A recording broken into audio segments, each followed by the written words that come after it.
You're listening to the podcast for all of the news, notes, and breakdowns for your Ohio State Buckeyes. This is Sons of the Shoe with Nick Wilson and Spencer German. Still got to get that imaging fixed to say Jake Vulinec. Apologies. It is the holiday season. There's been a lot going on, which is part of the reason why we sort of missed the show last week. It was a schedule thing. I had a couple rough days. I was dealing with car troubles. Jake had a couple rough days. I think he was dealing with car trouble. Yep. And we just could not coordinate our schedule, so I apologize for missing last week.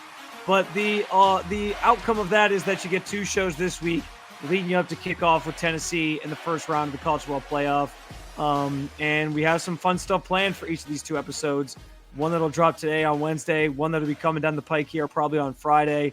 And we're excited to bring you some content and some commentary on the big game coming up this weekend, where, by the way, it sounds like tickets are at a minuscule price of about like $125 right now in the secondary market, which might not bode well for Ohio State if that stadium's filled with a bunch of Tennessee fans. Yeah, 125 feels it feels low for a college. For reference, I paid like $300 something for my Michigan tickets. So God. Like, that's pretty damn low for the first round of the College Football Playoff and the first night game that Ohio State's had at their stadium, which feels like it's been in years. Yeah, and this isn't a game against, like, I don't know what, throw me the worst team in the College Football Playoffs, Arizona State. Like, it's not a game where you're going to come out and be 25-point favorites. Like, this is a dogfight, a battle where a lot of people sort of, like in the national media, willing to pick Tennessee. It's literally like a coin flip, I feel like, in most people's eyes, and you can get in for $125. That's not very good. Just in, I might be willing to pick Tennessee, but and now it's just me.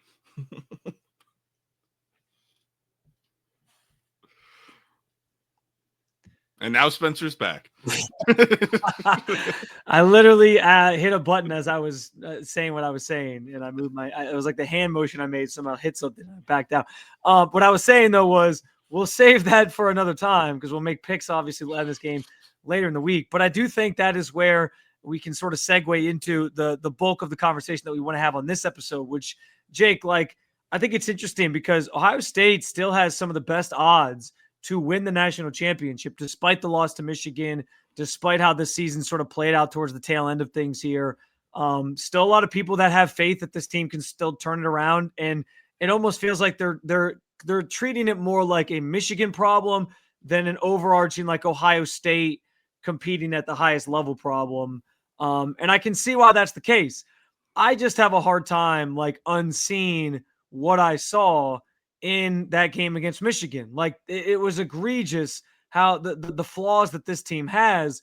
And so the overarching question that we want to kind of throw out there that we're going to discuss, and that we obviously want you guys to jump in as well on, either at Spencito_, at Vulinec Jake, or in the 92 to the Fan YouTube channel comment section, is, can the Buckeyes legitimately still win a national championship in your eyes? And I'll hand things over to you, Jake, and we'll certainly, we'll go back and forth on this. But I find it a fascinating question because, like, we've talked so much about Ryan Day's job security and, like, how he needs to sort of finish. They only have one goal left that they can attain after missing out on some of the other ones, beating Michigan, winning the Big Ten, etc. And so there is a lot of pressure to go out and do this thing. But I have my doubts about them even pulling this one off, given how given how they fell short of some of the other goals that they had this season. Yeah, I don't know how you would look at this team and say there's, like, no chance they could win a national title. Like, the game against Michigan was horrendous. It was god-awful. You should never lose to that team. And you would think that most teams losing to Michigan probably wouldn't be winning a national title this year. But Ohio State's a different story. Ryan Day's probably got a little fear up in his head and a little extra stuff going on when it comes to that game. But he's also shown you, like, against Oregon this year, you're going to be right there in it. Like, you were a play away, a timeout away, an earlier slide away from essentially just being able to take down what is right now the undefeated number one seed in the entire country. So, like, you were right there. You took down Penn State, who's also a higher seed than you in this. Like, there's things that you can look to and point to and just say, like, yes, this team has already shown they can beat some good teams. They have the promise to go out and do that. And then at the same time, you also have the talent on this roster, the amount of money spent on this roster. Like, everything is there. Ryan Day has coached up against like solid teams this year. I get the can't win the big game argument is in play, but in terms of this team, where they're at talent-wise, 1,000%. This team is never out of the national title conversation until they're eliminated from the bracket. So I do think there's a possibility they can pull it off. I think part of my sort of hesitations or concerns come from, again, being at that Michigan game, seeing in real time what played out, what happened. And it's almost like a devil that you know situation. I know the flaws of Ohio State better than I know the flaws of some of these other teams in the playoffs. And I know that all these other teams have flaws as well. And I said it at the time, like when Seth McLaughlin went down with that injury, I said I thought that would be the one that did them in. Like I felt like the offensive line had started building some momentum after the Josh Simmons injury, and now you're losing another lineman. The depth at that position that Ohio State has is terrible. By the way, we're not going to spend a ton of time talking about like the recruiting trail right now, or the transfer portal. We'll have a couple topics on that here coming up in 4 Down territory, but like they're missing out more on even more linemen and even some of the transfer portal linemen. Now, there are a few who seem like they could come to Ohio State, but they've missed out on a couple of those guys in the early portion of the transfer portal window. So, yeah, there's a lot kind of going on here in terms of that position, and it continues to be a bugaboo. And what is the thing we say about teams going to the playoff when they play against the best teams in college football? You got to be able to win in the trenches. So knowing that that's a problem, I just can't get out of my own head and realizing I'm kind of like Ryan Day against Michigan in that way, where I'm like, there's no way this offensive line and this team that can't run the football worth a damn is going to win a national championship. Now, I also recognize, as I said, while Ohio State has flaws, so do all the other teams in this field. And that's maybe the biggest reason why the answer to the question for me is yes, they can still win a national championship. Because, I mean, look around, Jake. Like, Texas has flaws. Like, their defense is really, really good. But their quarterback situation, if they ride it out with Quinn Ewers, like, he's not beyond reproach. Like, he's made some mistakes this year. And that offense hasn't always looked like it's an elite level offense. I mean, look what they had. They struggled in that Georgia game to separate. And then Georgia stuck around and was able to win it. Georgia, as we're on the topic of them, they have flaws. Like, their offense is a mess. And Carson Beck now might not even be able to play in the college football playoff. You said it. You know they beat Penn State. They took Oregon to the brink. Granted, more injuries have now kind of piled up for Ohio State, especially on up front since then. But I watched that Big Ten championship game, and I was like, I think Ohio State would have had a chance in that game, because if you get into a shootout with them, like, that's the type of game that I think Ohio State has a chance to win, given what their strength is on offense. So yeah, like, every single one of these teams has flaws. Someone who wins the championship is going to have flaws. It's more like level playing field NFL style in that way. Like, it's almost impossible in the NFL to look around and find a team that's perfect that wins the title or that wins the Super Bowl every year. And I kind of like that about this format. So can they? Yes. But do I have some really serious doubts about it? 100% I do. Yeah, like there's definitely concerns. I mean, they can't really run the football. You got to be careful saying in the trenches, all right? You got to be careful saying that's where the game's won. Because if Ryan Day's listening, I'm absolutely terrified. Because if he thinks the game's won in the trenches, I mean, Spencer, we might be completely toast, all right? He might be trying to run the football right now. Okay, he might hand this thing off 25 times before they get to kickoff. Like, they have issues, but you said it, like, every single team in the college football playoffs has their own issues. They have their own demons that they're battling. It's essentially just being able to, I don't know, just avoid those things and lean into what you're really good at, which for Ohio State, it's going to be throwing the football. And it's not to say they can't run the ball, right? Like, you're going to struggle against good defensive lines, but it's in a way that it's almost backwards from the way that you think about football. Like, when you talk about, like, the generic, like, cliches, you run the ball to then set up the pass. Ohio State needs to pass the ball to set up the run. They have to find success in the passing game to the point where you can start to run some draws. You get the defense dropping back, and you can open up some of these running lanes and then keep teams honest. You have your issues. Like, I'm still going to have my issues with the secondary. You think it's Seth McLaughlin who's going to keep him down? I think it's Davison Igbinosun probably tackling a guy before the ball's even thrown, and Denzel Burke standing at the line of scrimmage when his receiver's 40 yards downfield. That's what I think could keep the team out of it. But, like, everybody's got their own issues. Tennessee's going to have their own problems. And you just have to go out and exploit it. And you're going to have to do that week to week if you're Ohio State, or game to game, I guess, and try to find out what's going to work for your team. They'll do it. Yeah. I don't know that they'll win it, but they're going to go out and address that. I don't think you're going to get like this. Everyone afraid of Michigan. You're not going to get that product every single week. I think you see that game.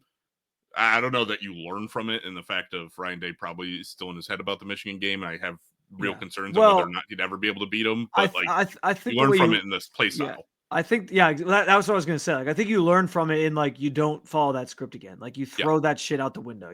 Whatever you did against Michigan, you can't do that against Tennessee. Cause also like that's Tennessee's strength. We've talked about that already. Their greatest strength is their front seven. So if you just try to run the football at them, like that's not going to work for you. You're going to end up losing the same way that you lost to Michigan.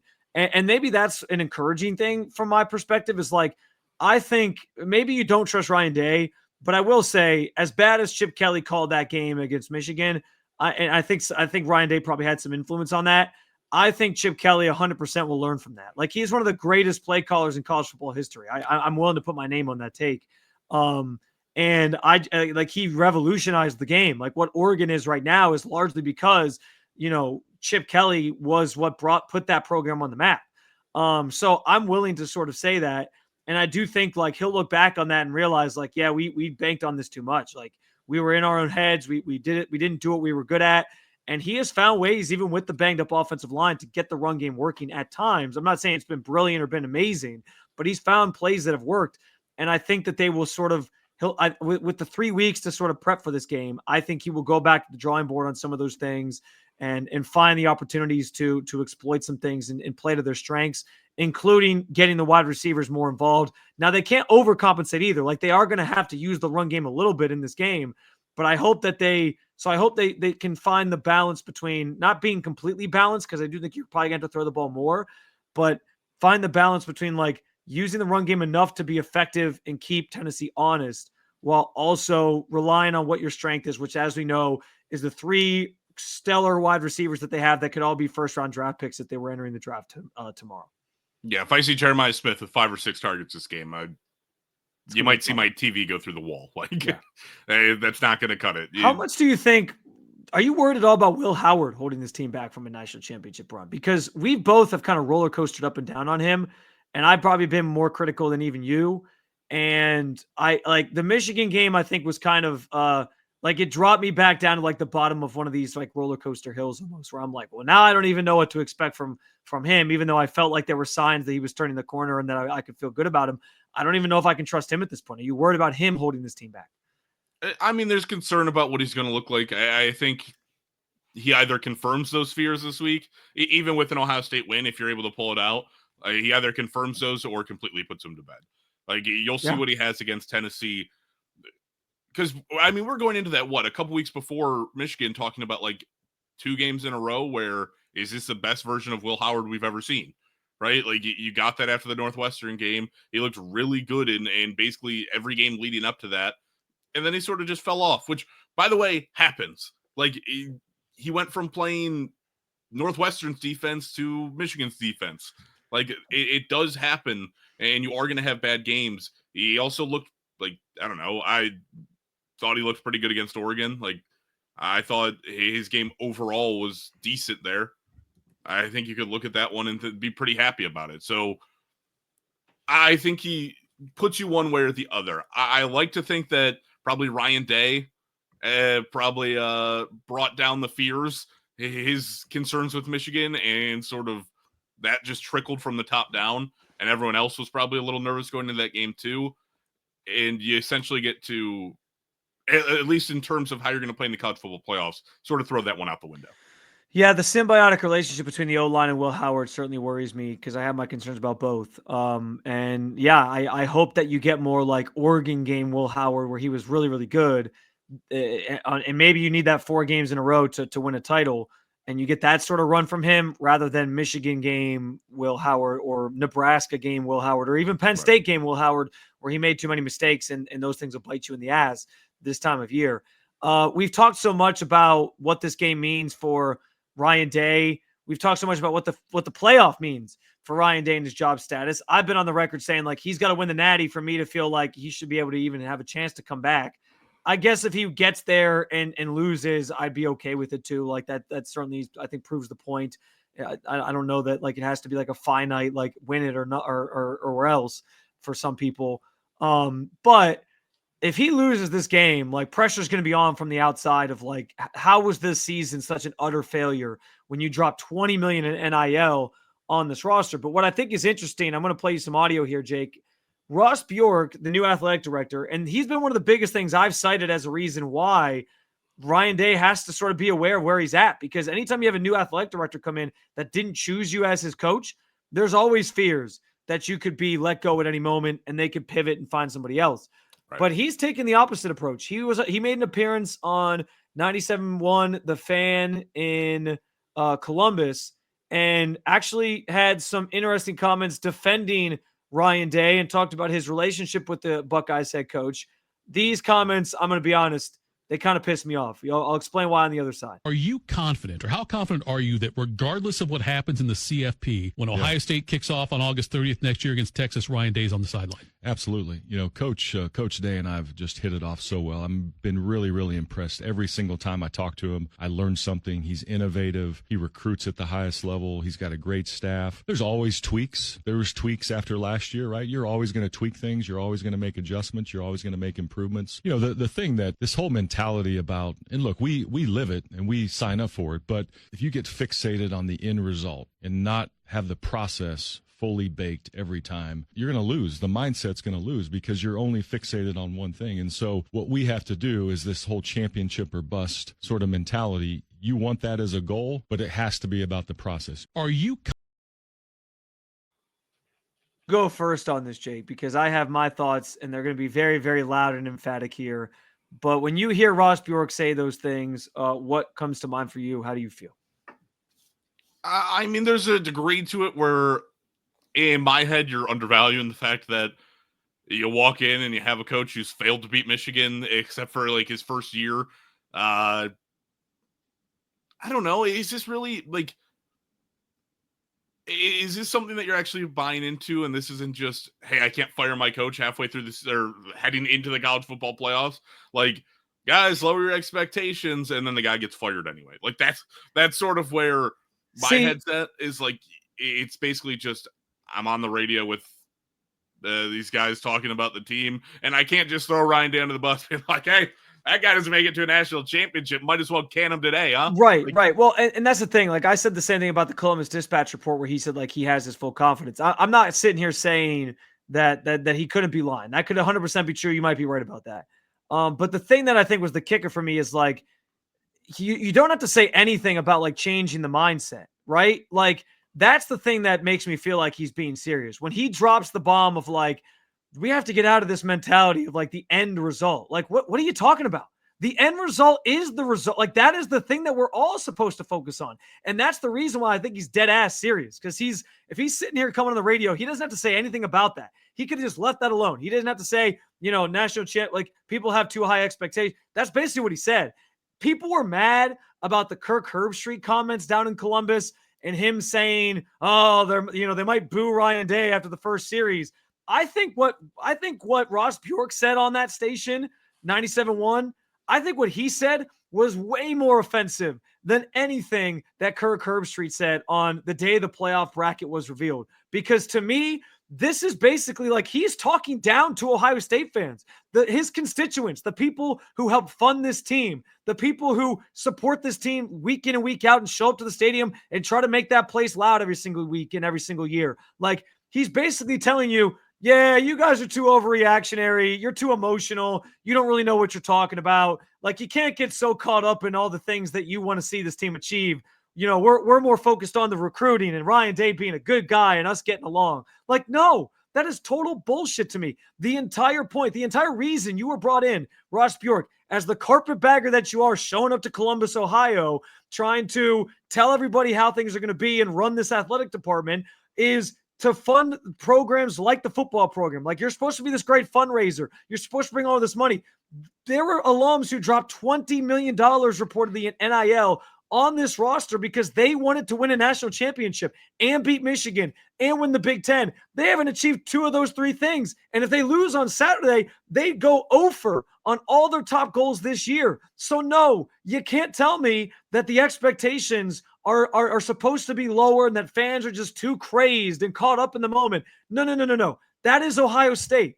If you can't accept that, if you can't live with that, if you can't be part of that and make the right moves to support that cause, then you got to get your ass out of here too. And this job just isn't for you. I'm sorry. That's 100% the truth, because I will never tell Ohio State fans that the goal shouldn't be national championship. That is what this program is about. That is what this program is built on year in and year out. And if you can't handle that, Ryan Day even talks about it. Like, I'll give Ryan Day credit.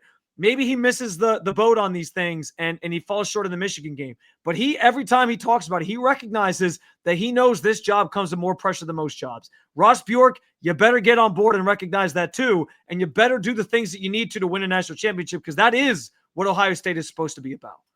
Yeah, I mean, when you talk about it's more about the process, like, you better be coaching James Madison, all right? Like, that's more about the process. Kent State's about the process, all right? You went 0-12. It's not about getting to a national One championship. step at a time at Kent State. Yeah, like, it's more about the process than the end result in those games. Like, you're 0-12, but if you feel like you're building towards something, let's hold pat here. No, like, when you're at Ohio State, the process is always there. You can have any coach not any coach you want, but like, you get what I'm trying to say. Like, honestly, you probably could have any coach you want. Most, there's maybe like a select few coaches who would say no to you, like maybe Nick Saban. That'd be it. Yeah, like, just about anybody you want to run your program will step in and run your program. Like, that's where you're at. It's not about the process. The process is great. I don't think anybody really cares about it. Everything leading up is going towards the 3 things that we always talk about. It's exactly the 3 things you put on the checklist. Beat Michigan, win the Big Ten, win the national championship. Those are your 3 goals. If you're not hitting at least like 1 or 2 of them, you got a problem. And when you're not doing it, and you're out, you have a serious problem. That's never going to be enough. Ryan Day has failed now year after year after year to get that done. Like, I get, like, it's sort of a false confidence, I think, still. I won't back off that. I think Ross Bjork's just basically saying things to say. I got you. But if he's fully serious in it, you're out of your damn mind. Like, again, you have to get to like a national championship because you didn't beat Michigan. If you beat Michigan and win the Big Ten and then lose in the first round, people could stomach it, I think, a little bit. Like, would they be disappointed? Yes, but you could at least stomach it the goals are the goals. And if I'm sorry, you can't come in here as a carpetbagger from Kansas who was at Texas A&M and tell everybody what the expectations are supposed to be. Ohio State football is bigger than you, Ross Bjork. It was established well before you got here, and it's going to be here long after you're gone. So no, like, you don't get to set the parameters on that. I'm sorry. The fan base gets to decide that. And if you think the expectations are too high, then maybe you should kick rocks with Ryan Day too. Guys, I'm glad I got that off my chest because that's been eating at me for the course of over the last week. But we do need to pause briefly from a quick word from our sponsors. When we get back, we usually do the Michigan panic meter, but this week we got Tennessee. So we do the Tennessee panic meter, and then 4 Down Territory. We go around the world of college football with a couple different topics, including 2 big ones that relate to Ohio State, I guess. We got that coming up for you here next on Sons of the Shoe.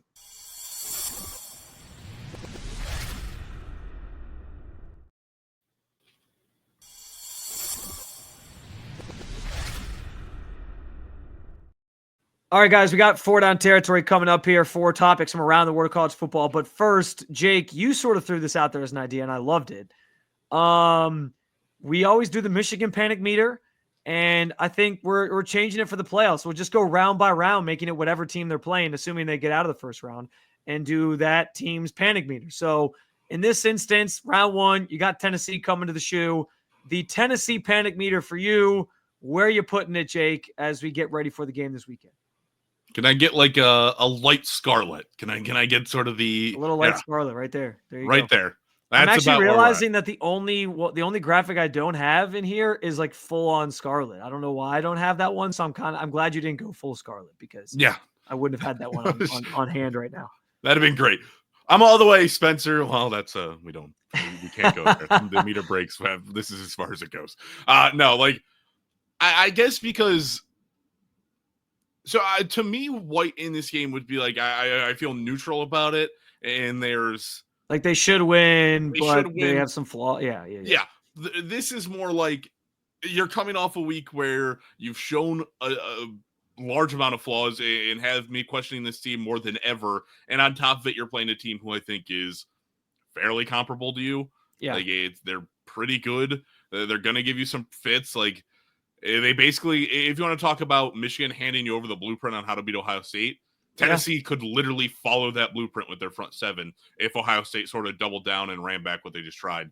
I don't think they will, but Tennessee's offense is also very good. We know sort of how their spread concept works, and it's a lot of deep shots down the field. They can be very explosive at times. They can give you some trouble. So, yeah, I think I'm a little concerned, but it's not like full-blown panic to the point where I think you're completely screwed. I think this one just like it's got me on the edge of my seat pretty much. I'm in the light scarlet as well. And I do think a lot of it revolves around we haven't had a chance to see Ohio State like rebound from the Michigan game, right? Like they haven't had a game in between to sort of show us like, hey, we effed this one up, right? That's the lasting memory we have is them walking up the field against Michigan and Michigan planting the flag and the pepper spray coming out and you couldn't score more than 10 points. And so we're like, what the hell is going on with this team? And if that's what you're going to bring to the table, you're not winning a national championship. So I'm in the light scarlet because of the same reasons. They have the same blueprint to beating Ohio State as Michigan does.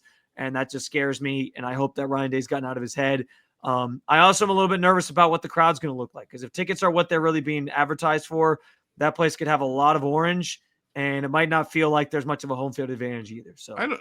But have you ever seen like Ohio Stadium's never been overrun? That's fair. Yeah. Like I've never looked at that stadium and gone, oh, a lot of these fans in the crowd. Like, no, like obviously like you get to the Michigan game, like you'll get the fans sprinkled in. But I mean, out of the 100 or whatever thousand that they're gonna pack in there, you're talking like 80+% being wearing scarlet and gray. That is very fair. No longer wearing scarlet and gray. We found out last week as we get to actually, I gotta let you tee this up. What do we have first, Jake? Yeah, this is first down. Yeah, there we go. Yeah, so we found out last week that Devin Brown entering the transfer portal for the Buckeyes. He's going to finish out the season, though, with the team and then find his next landing spot. That then followed up this week by Aaron Nolan, who was one of the team's top recruits last year in last year's class, announcing that he is entering the transfer portal as well. What is happening to the Buckeyes quarterback room? Are you concerned at all about what this means for that position moving forward? No, not at all. This is the Quinn Ewers path. Congratulations there, Nolan. You spend a year at Ohio State, probably racking in an absurd amount of NIL money as a freshman, and now you get to go actually play football. Like, I think it probably says something about where Julian Sayan's at. Like, he's I think far and above. That's probably that was kind of my first reaction. Was it feels like Julian Sayin is just ahead of him, and he recognizes that.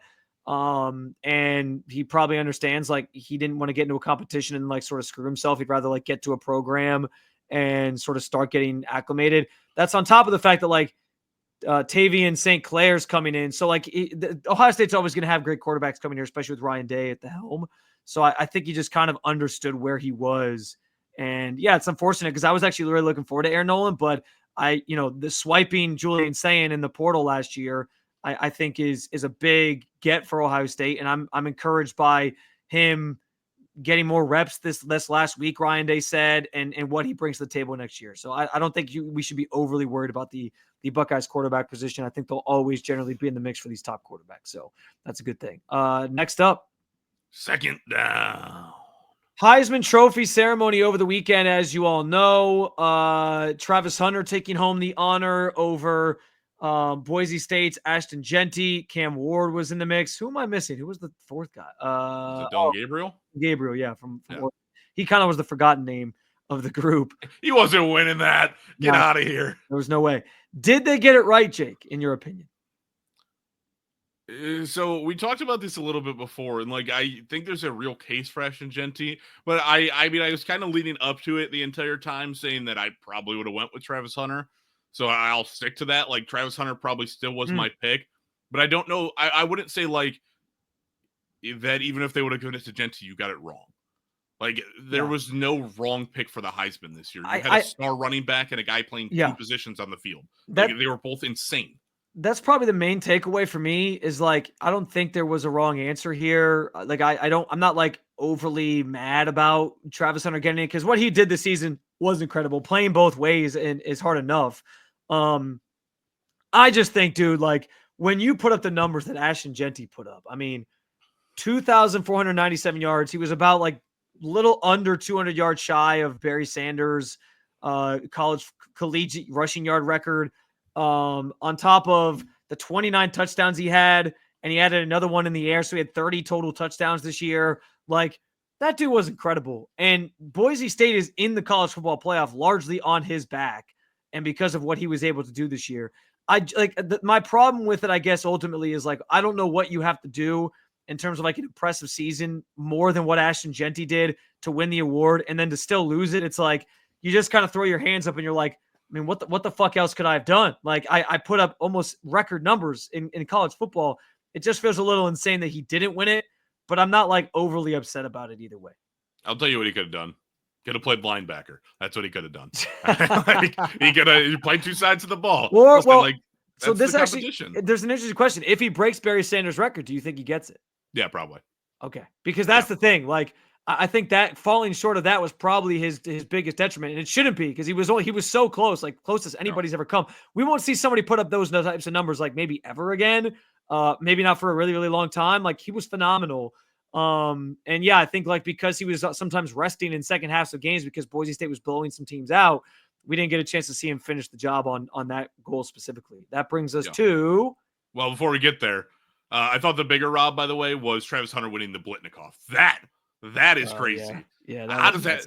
Like, he was a good wide receiver. He was not the best wide receiver in the country. Like, congratulations on winning the popularity award in that conversation. Yeah, that seems maybe they thought he wasn't going to win the Heisman, so they gave him the Blitnikoff. Is it the same voters though? I don't even know how that works. I don't know. Like, I'm fast now. I want to read into that because like there's other guys that had a better case. Like Jeremiah Smith maybe should have been. Like who was the there was a San Jose State wide receiver, Nick Nash. He won the Triple Crown. Yeah, that's true. Like I get that they were playing worse competition than Buffalo was, but like he had 104 receptions for almost 1,400 yards and 16 touchdowns, and he doesn't win Best Wide Receiver award. Like, and anybody that looks at that award, by the way, and says like, well, Travis Hunter is clearly just the better overall player. Go look at who's won that award. Like it. As it should be, is based off of college stats and how you perform that season. Yeah. Like, there's guys that get drafted in the 4th, 6th, 7th round, never drafted. Like, the Naismith Award in college basketball is a perfect example to me of, like, not a popularity award. Like, Luka Garza was winning that, and I don't know that I ever saw Luka Garza touch an NBA basketball floor. Like, and if he did, I can guarantee he was too fat and too slow to keep up.